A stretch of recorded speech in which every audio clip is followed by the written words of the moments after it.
Today, we're going to be talking with Dr. Joshua Black, who is a grief dreams researcher. He's a speaker and an author and a host of the Grief Dreams podcast. And he's focused all of his professional work on studying grief dreams. And that's why I was so excited to talk with him today. So thank you very much for joining us, Joshua. I'm so thrilled to have you here with us today. Oh, thank you for having me. So let's get into it. Let's just get into your story. How were you led into studying grief dreams? It wasn't by choice. I guess most of us that are in the grief field, it's not by choice. And so I'll go back to the beginning where basically I had a loss, and it was the death of my father. I was in undergrad, had no desire to do my master's or PhD. I wanted to be an elementary school teacher. That was my path. And that was a path my dad kind of set for me since I was a kid. He always said they had good pensions. So I should try to be a teacher. But then when I was in my second year, or my third year of university, that's when he died very suddenly. And it was the first time I ever suffered a loss from someone I deeply cared for, is the best way to put it. And it shook my world. I didn't know what was going on within me. It was a scary feeling. And I like to sort of put the analogy as it took all the color away from my world. I was just I went back to school after he died. It was almost in this like weird kind of you're just going through the motions. Nothing means really anything, but you're supposed to do it. And that's where I was. And I was lucky to have a couple of friends to sort of help me not do some bad decisions, is the best way to put it. Right. Well, I wanted to drop out of school and go travel to Israel because that was one of the last places he said that he wanted to take me. And so you're trying to do these memorial things, but I was willing to throw away everything that I was doing in life when it comes to finishing my degree. And so it was nice that people were able to put me back on track to at least finish, keep me on the path until sort of things sort of work through. So I worked through that grief. And I should mention that when my dad died, we were going to go to a hockey game, and he just never showed up. And so the shock of it all was like 3 days later, that's when I found out that he was actually dead in his apartment.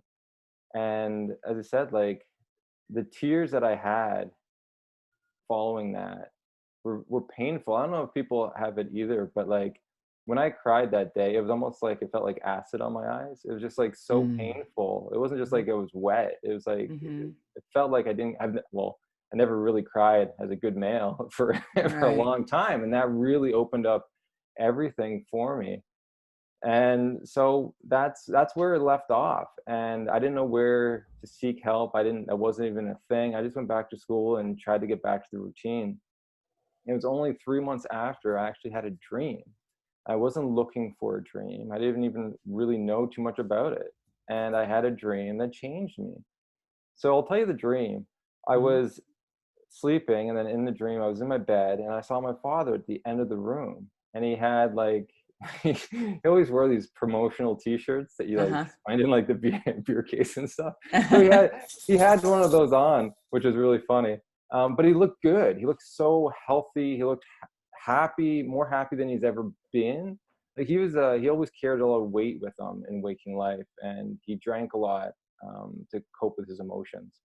And so it was the first time I really saw him happy, right? Almost at peace. And so he was looking through some of my clutter. At that time, I had a lot of stuff in my room. And so I walked up to him and I said, I'm going to miss you, acknowledging the loss. And I said, I loved him, and I hugged, and, we embraced, and I woke up. And the craziest thing, when I woke up, the color came back into my world. I don't know what happened. Wow.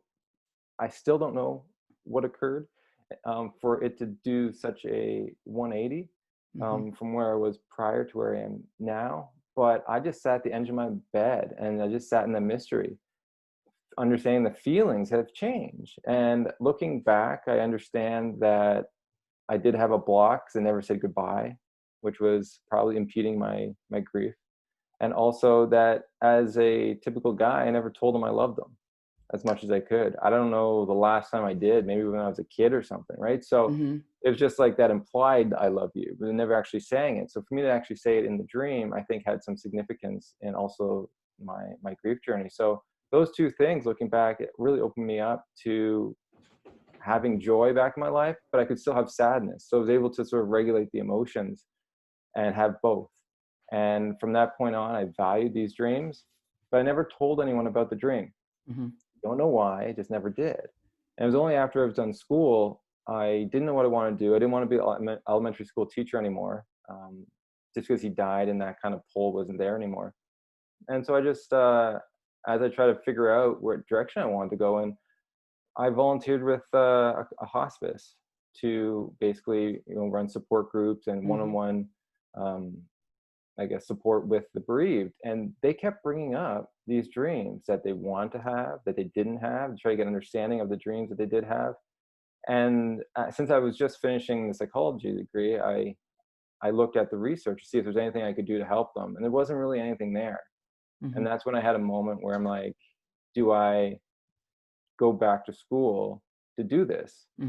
And I said, well, if no one's done it in this long a time, like if it's not me, who's it going to be? So I just, like, so I Right. just That was the went. same thing that happened with me. It's like, what do you do? And so where I was living at the time was very interesting. They actually had a dream researcher. And so I talked to her and I applied and I got in, and then I was able to do my PhD and both people didn't study grief dreams. And this is what the very beautiful thing of the topic is that I needed to find someone to approve the research I'm doing, even though they weren't doing it. And Right. usually that's not the case. Usually you do the work that the researcher is actually doing, and you're just really helping that aspect of their studies along. But this was like just really making a new path altogether. And I was able to do that. And here I am today, really just, spreading awareness and answering questions that people have. But it's amazing to see the real life benefits of this research so soon. So a lot of times people do research and you may not see the benefits for years. But now it's like you do a study and people are longing for those answers. And it was nice I was able to answer probably like 6 or 7 really common questions that people had that there wasn't really any answers for. Wow, that is an awesome story. And I do believe that a lot of people that are called into the world of grief, because I don't think anyone wants to choose this kind of work, right? No. But it's so meaningful, it's so helpful, and in some way you're called to it. And if not me, then who? Was the same realization that I came to. But I want to backtrack a little bit, because you said that you woke up from the dream and started seeing in color again, and life, something miraculous took place in you, some miraculous healing, really. Yeah. Did anyone else notice this besides you? I don't know. I don't remember. Hmm. Yeah, it's not like there was a bunch of people knocking at my door asking about my grief either too, right? So it's, Yeah. I was, 25, after the funeral. So, like in that age group, there wasn't a lot of support in that way. Like I was dating someone and there's probably a shift there that she would have saw if I asked her.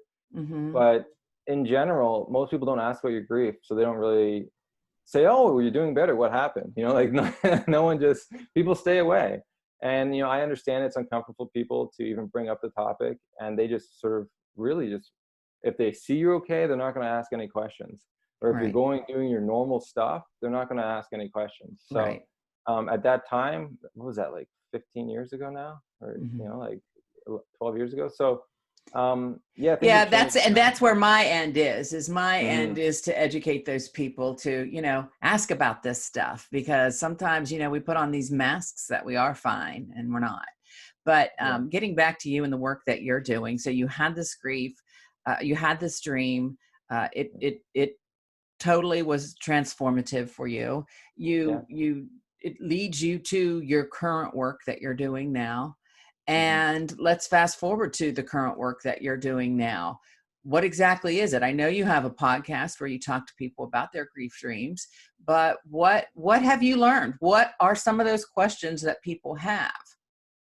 So one of the main questions was, is it even common? right? That's a good question. Yeah. And so I've done 3 studies that actually looked at, what was the frequency when it comes to having a dream of the deceased. And so after spousal loss, within the first year or two, it was 86% of people. After pet loss, it was 76% within the first year. And then prenatal loss, it was 58%. And so these are huge numbers that we haven't studied, like in the sense Mhm. of like how big the topic truly is. So not just, like spousal loss, which is huge, but, prenatal and pet loss, which are disenfranchised, they're having these dreams too. And so I really looked at, then what kind of dreams are they having? And most people are having positive dreams, which is really surprising. I didn't think that was actually going to be the case, even though my dream was positive, based on dream research, it Mhm. shouldn't be the case. So a little tidbit about dreams. So dreams reflect our waking life, which most people would know. You just look at it a little bit in detail and understand what you're watching and how you're feeling. You can really sort of look at your dreams and see how they match. And so in general, we have negative dreams because we're watching a lot of negative stuff on TV, and we have a lot of anxiety just through everyday life that sort of creeps in. After trauma, you have even more negative dreams than usual. And so you would think after grief, you'd have, more negative dreams. But when it comes to the deceased in the imagery, you're having more positive dreams, which goes against everything that we know. So something else is going on, which I think is really fascinating. People still do have negative dreams. They're not as common. So if you look at just dreams and the dreams they do have in general, like around 90% of people have a positive dream. 40% under maybe will have a negative dream. But those who have a negative dream will also tend to have a positive dream. It's very interesting. But people who Mhm. have positive dreams tend to just, like if you have one dream, it may just be positive. If you have a negative dream, that will change at some time in the future, it seems. And a theory is as your grief changes and you work through some of those emotions, maybe guilt or regret, then it can turn into something more positive. And that's what sort of you have. So that was like the big thing to really sort of showcase, wow, what's going on here? Something is different. And so the other big question people had was, why don't I have a dream?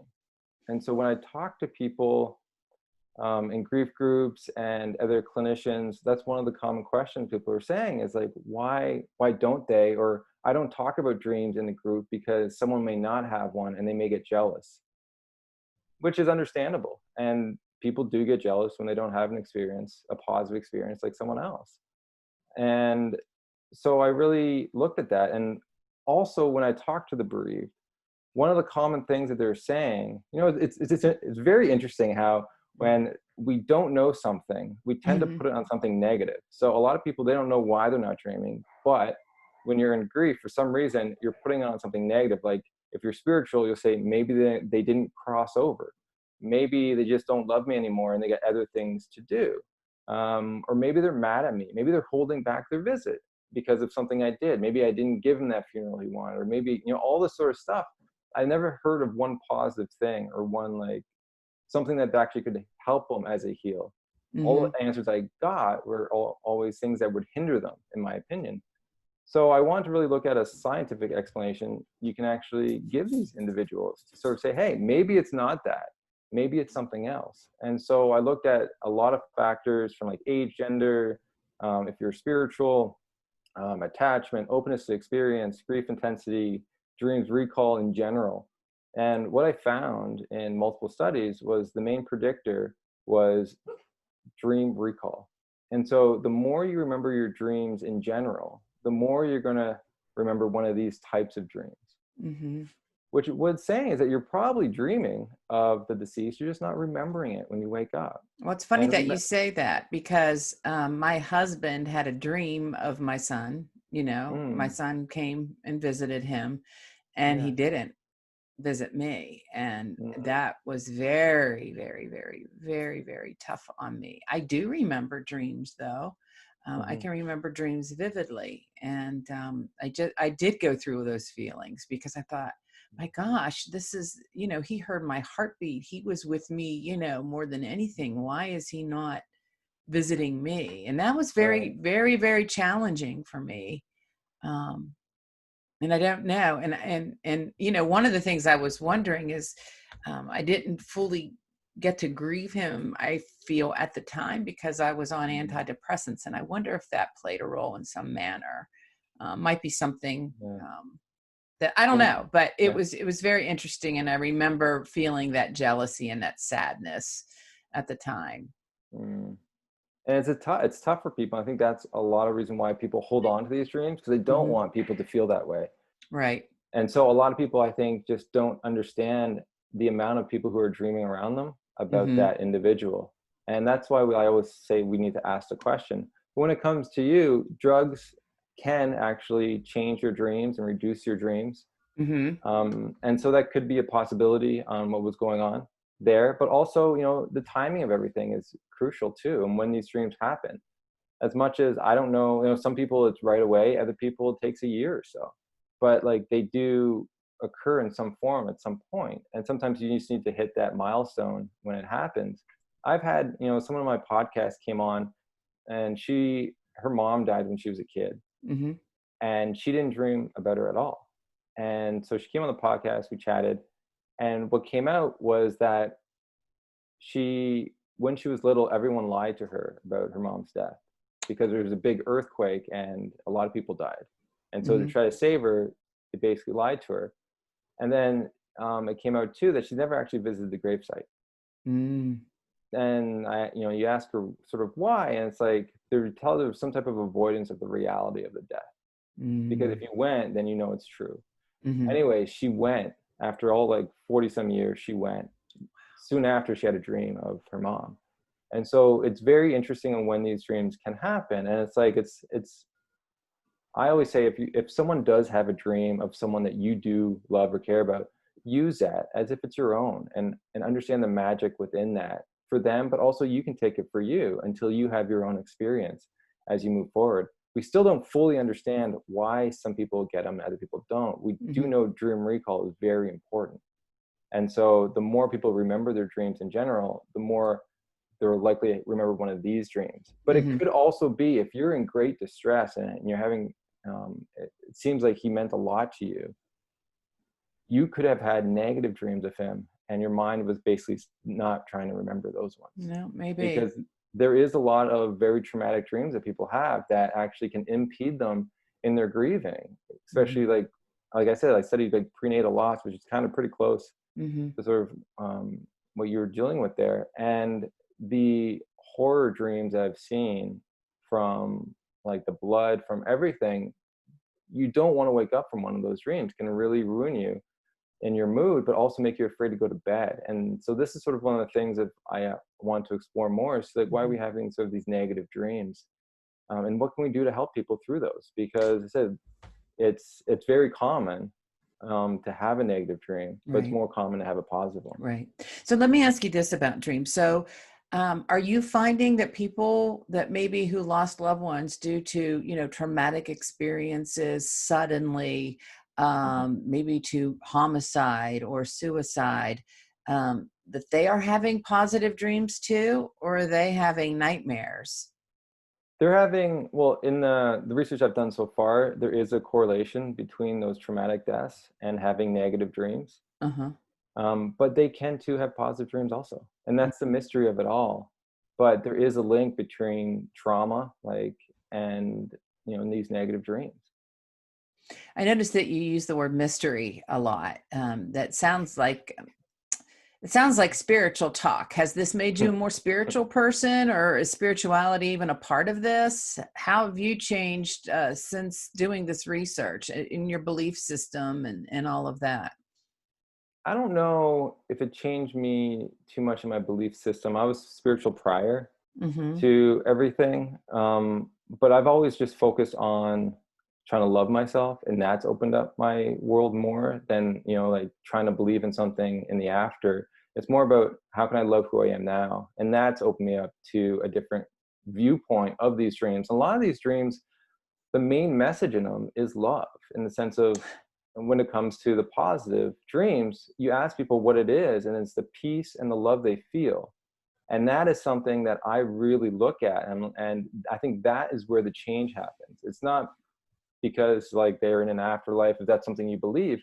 I think there's something in the moment, in the dream, where it's the most loving experience you've ever felt, and that has the ability to change you. I truly believe, and I think that's the mystery. And I think a lot of people try to get there in their waking life, but it's so hard because you have so many stresses from the past to the future to what's going on in the present, especially with the pandemic.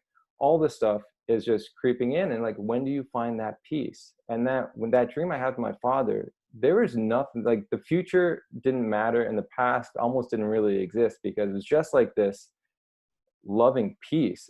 And you see this, and that's when people will say it transformed them the most, is when they have that moment. And so I always say, if you can have it in a dream, why can't you have it in waking life? So I've always been trying to get to that point where I can have that moment now. I think that's, maybe people might call it mindfulness, or they try to like name it different things, but I think that's what they're really getting at is, can you sit in the moment in time and love who you are and also your experiences, so far in this world. So, but yeah, I looked at spirituality when it comes to this, because people thought maybe it's only spiritual people that have these dreams, which is, it's an interesting concept. And that's not the case. So everyone's having these dreams, and people from different religions are all having these dreams. It's the interpretation they give that's different. There is some images that would be different, right? Like, so you wouldn't normally have an individual who's not spiritual have an angel come to them and and say they're okay in heaven. Like, you wouldn't really have that. But if someone who believes in heaven would have something like that, more like or a question asked, like, what's heaven like? Like, that's something that would be in there. But the main message in all of them across Is love. is love. Is love. So is it also a relief to the person, to the bereaved, that their loved one, they have reassurance that they're okay? That's the major concern. And when you ask people who are spiritual, maybe why they want a dream, let's say they haven't, there's a couple of reasons. And one of them is that they've crossed over. And I sort of look at that in my own life. And when I was a kid, my mom always wanted me to call when I got to my friend's house, right? Like, it's just her thing. And it was just like, we care so much about people. We want to know that they're okay. And that, when someone dies, it doesn't change if you believe that there's a soul. And I think that's a main part of, on top of the love that you need yourself, you also care so much about them, and you want to make sure they're okay. And I've heard from people that it's because when they don't get a dream, they may tend to go see a medium, which I think is interesting, because what they're looking for is that confirmation that they're okay. And that's sort of what you see, and that's sort of the common denominator of really all of it. But if you're not spiritual, what's interesting is you still get you can have these images where the deceased tells you that they're okay. And so, like, this is sort of the really funny thing about these dreams, is that even though people aren't spiritual, they can still have a profound effect on who they are. And what they say is very interesting also. So that's why, like, as much as I came in here, with some sort of spirituality, it doesn't really govern my work too much. What governs my work is sort of what people's experiences are, and to see that pattern. And that pattern is a very beautiful pattern if you know how to look at it. So, wanting to know that they're okay, but also maybe even being reflected back that you'll be okay too without them, right? Well, that's the whole point, is I think when you when you can have that love, you realize everything's okay. And in those moments, even when you wake up, it could be sad, but because now you're regulating your emotions a bit more, there's hope, there's this peace. And that helps you as you maintain the momentum to work through a lot of a lot of the struggles, because our identity is changed now that the individual's gone. A lot of things that we relied on is different. And these dreams can help us in those, whatever your issue is. If it is sort of trying to raise the kids by yourself, or, anything, any concept, a dream can help you in that aspect, can give you an answer to that. So the deceased will provide an answer to a lot of the questions that you may have. Even so, like, say the suicide, they may even answer the why question, which a lot of people really want to know, and causes them a lot of turmoil. But these dreams can answer that. And it's nice to sort of be able for people to have that peace and get that response. And, as people always want to say, like, is it a visitation or not? And I have no idea. I can't tell anyone that. but I can tell you the beauty of the responses and the changes people do get. And so it's really up to people's belief systems on how they interpret the dream. And it's only if it's negative do I ever intervene. So some people believe negative dreams are hauntings. Right? Oh, So, okay. yeah. So you've done this research. You find that it's something that's pretty common in a lot of people who are grieving. Now, what's the next step in this research? What do you plan to do with your findings? Or are you still just seeking answers? Always seeking answers. But really it's really to raise awareness. And you got to understand, because there's no research in the area, people that are grief counselors, people in thanatology, they don't know anything about it. So raising awareness is my next step, and hence the podcast, hence my social media stuff and the website. Website's great because I have the in griefdreams.ca. It has the common questions people have, and it's amazing how many people are going to that site and then reaching out and emailing me about experiences they've had. And that is the way I believe a movement starts. If I try to just go to academic conferences, the only people that are going to know about this work are people who are in academia, which may or may not care. Right. I've talked to enough people who just don't care when it Right. comes to, and they're in the field of grief. So, so it's just not part of how they see the world, and that's fine. So I feel the biggest movement you can have is just by going on podcasts like yourself and doing articles and just continuing to raise awareness of the research you've done. And then also with that, you're going to find a lot of new interesting questions to ask as you move forward. So what are some of the other interesting findings that you've come up with through this research? So another big one was the function. So why are we even dreaming of the deceased? And so that was for my PhD, that was my last study. And what was interesting is, so trauma is one of those things, trauma recovery. So one of the theories when it comes to trauma is that, it's a memory issue. And so when we dream of the traumatic situation, the mind's trying to work through the horror of what happened. And it could be as it happened or in exaggerated form. So you may not have been there, but now you're dreaming about it as if you were there. And so we found that, these negative dreams do affect that. But there's also these dreams that are a little different than what actually happened. And the theory goes there is that the mind's trying to actually process the loss. Since the imagery is changing, it's trying to process the loss and help you work through this. And so when people say, I don't want to remember my dreams, or I don't, no, you want to remember these dreams because there's a lot of rich detail for you and what you're trying to process, even if you're not conscious of it in waking life. And this is why I love dreams so much, because there is this side of you that you don't know that's coming to sort of say, hey, this exists. And so that's one reason. So trauma is one big reason. And then you have all these negative dreams. Other negative dreams that's maybe not trauma related per se, but maybe the deceased is chasing you or something like that.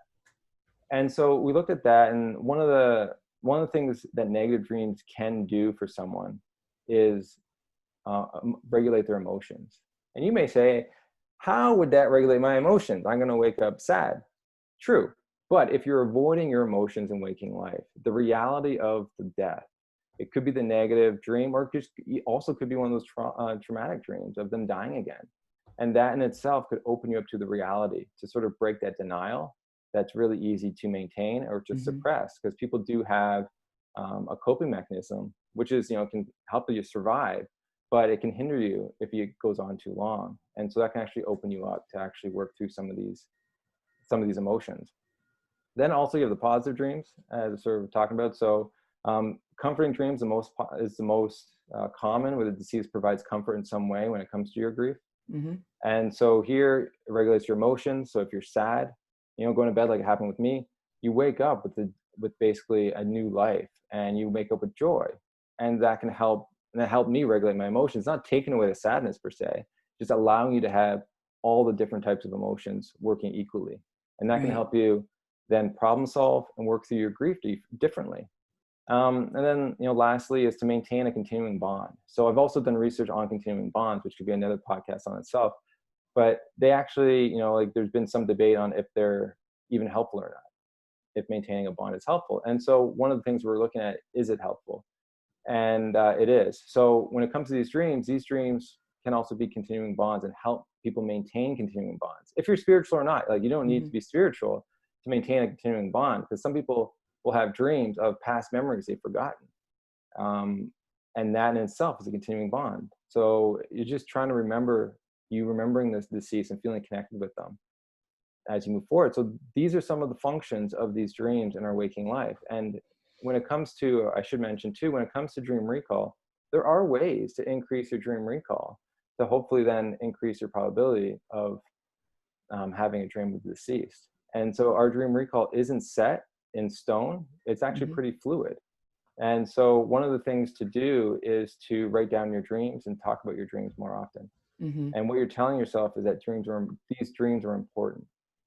And in our culture, we don't really talk about dreams. And if we do, it's not in any kind of, I don't know, scientific way. Right. And so when you look and you search to try and find meaning, you're getting all these weird ideas and people's opinions on these dreams that, I want to sort of caution people not to take seriously, because everyone's dream symbols are different. But just writing down your dreams can help increase the recall and hopefully maybe even increase the chance of you remembering one of these dreams. But 10% of the population doesn't remember dreaming, even though they are. So that should be a caveat into when I said like 86% of spouses and partners would remember a dream of the deceased. You would think 10% of people just don't remember dreams in general. So that's almost everyone. They're having one of these dreams if they're dreaming. And I think that's really fabulous. Right. And it could be too, grief sometimes disrupts your sleep patterns. And, if you're sleeping not as soundly, you might not get into that state, you just never know. But so when you are talking to a group of grievers, because I think that's how you're going to, that's how you're going to make your mark. And it's not going to be through academia, like you said. It's going to be through the grassroots of getting to the people that are having these experiences. When you talk to these groups of people, do you tell them how to better interpret the next one, or what to look for, or how they can utilize these dreams towards their healing process? Yeah, all the time. And usually people come to me with the dreams they've had, and that's what we talk about. And then that in itself will help people understand how to connect their waking life to their dreams. And then from there, that helps them understand future dreams that they will have at some point. And, not just, dreams of the deceased, but like all the dreams that you're having after grief are probably reflective at some point of about your loss, but they may not just have the deceased in them. And those may be more negative. That's one thing I do want to look at in the future, is how are dreams of the deceased, how does that relate to their dreams in general without the deceased? And there should be a difference, I would think. People are dreaming just more negative imagery like you would do after trauma, but it's just when the deceased is in the imagery, that's when it's positive. What do you find most fascinating about this work? I get to talk to people. Like people open up and share. And that's something that I value so strongly, because I love honest conversations in my life. And because they're coming to me with these dreams or just with a sense of urgency, they're willing to talk about anything in their life. They're almost like an open book. And I value that so strongly, because that's what is meaningful to me in my life. Yes. The weather's nice, but your struggles and what you're going through and how you're trying to cope means so much more to me. And so I really love that has brought me here to be able to have those conversations. And that's the whole reason we have the podcast too, is we get to record some of those conversations. So tell people how they can find out more about the work you're doing, about your podcast, and all of the great things about the work of Grief Dreams. Yeah, so you can go to griefdreams.ca, and on there's so much information. You could take hours just looking at it all. But the common questions is the big one. You can go to that page to really read more about the stuff that we didn't talk about today. And then, you can find the Grief Dreams podcast on really any podcasting platform that's out there. There's also links in my on the website. And then I'm really active on Instagram. So at Grief Dreams, I always post dreams on there. And then also, anything new in the field. So that's those are the spaces to go to. And say, if you have any questions about the topic in general, feel free to email me. I always answer those emails, because I think it's important for people to not be scared of these dreams and to actually find meaning within them. Well, Dr. Joshua Black, it has been a pleasure and an honor to speak with you. I thank you for answering the call to the work that you're doing, because I find that it is going to help so many people in their healing journey. And it takes someone with a big heart and a lot of love to share with everyone. So thank you very much for being my guest today. Thank you for having me.